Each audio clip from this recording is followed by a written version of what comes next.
তোমাদের সকলকে স্বাগত জানাই আমাদের এই ভিডিওতে। আজ আমরা হাউ টু ক্রাশ ডিস্ট্রাকশনের পার্ট 2 নিয়ে আলোচনা করব। এই ভিডিওর প্রথম পার্ট অলরেডি আপলোড করা হয়ে গেছে। তোমরা যদি ওই ভিডিওটি না দেখে থাকো, তোমরা ওই ভিডিওটি দেখে আসো, কারণ অসম্পূর্ণ জ্ঞান তোমার বিপদের কারণ হয়।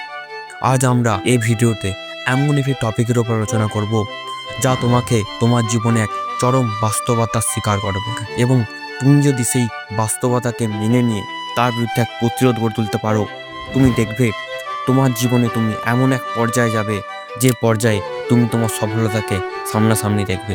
তো চলো আলোচনা করি আমাদের এই টপিক পূর্ণতা। এই পয়েন্টটা আমরা জানবো। এই সব কিছু জানার পরও আমাদের মন এইদিক ওদিক ছুটে বেড়ায়। তা থেকে বেরোনোর উপায় কি? এখন খুব মন দিয়ে শোনো। তুমি এবং তোমার ভাবনা কীরকমভাবে তা নির্ভর করে তোমরা কিসের সঙ্গে যুক্ত আছো। মনে করো তুমি একদিন নিজে ঘরে বসে আছো এবং তোমার ঘর থেকে দুর্গন্ধ বেরাচ্ছে। এরপর তুমি তোমার ঘরটি তন্ন তন্ন করে খুঁজে ফেললে, তবুও ওই দুর্গন্ধের কারণ খুঁজে পেলে না। আসলে এই গন্ধটি তোমার নিজ শরীর থেকে আসছে।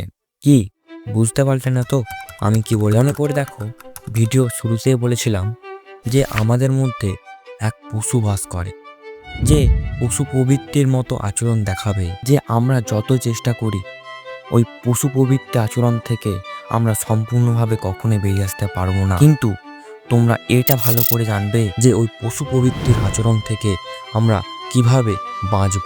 তোমরা দেখবে মানুষ কিছু পাওয়ার মধ্য দিয়ে নিজেকে পূর্ণ করতে চায়, অর্থাৎ নিজের মধ্যে পূর্ণতা আনতে চায়। তোমরা দেখবে সেই মানুষটি যখন সেই ব্যক্তিকে পেয়ে যায়, কিন্তু সেই আবার আগের অবস্থায় সে ফিরে যায়।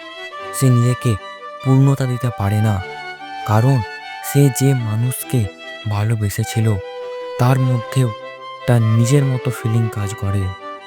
পূর্ণতা দিতে হলে কোনো ব্যক্তি নিজেকে নিজের কাজের প্রতি অনুগত্য ফিরিয়ে আনতে হবে, অর্থাৎ ওই ব্যক্তি নিজের কাজ থেকে এতদিন পালিয়ে বেড়াচ্ছিল, সে বুঝতে পারবে তার আসল পূর্ণতা তার কাজের মধ্যেই আছে। অর্থাৎ তার কাজের প্রতি আনুগত্য, নিষ্ঠা, ভালোবাসাই তাকে পূর্ণতা দেবে। এখন যখন তুমি তোমার নিজের মনের ব্যর্থতা জানতে পারবে, তখন তোমার মধ্যে আবার একবার নতুন আগুন জ্বলে উঠবে, যা তোমার লক্ষ্য পূরণের সমস্ত অজুহাত শেষ করে দেবে। বন্ধুরা, আজকের ভিডিও এই পর্যন্তই। তোমরা যদি তোমাদের জীবন পরিবর্তন করতে চাও, তাহলে এই ভিডিওটিতে একটু লাইক করো ও চ্যানেলটিকে সাবস্ক্রাইব করে অবশ্যই পাশে থেকো।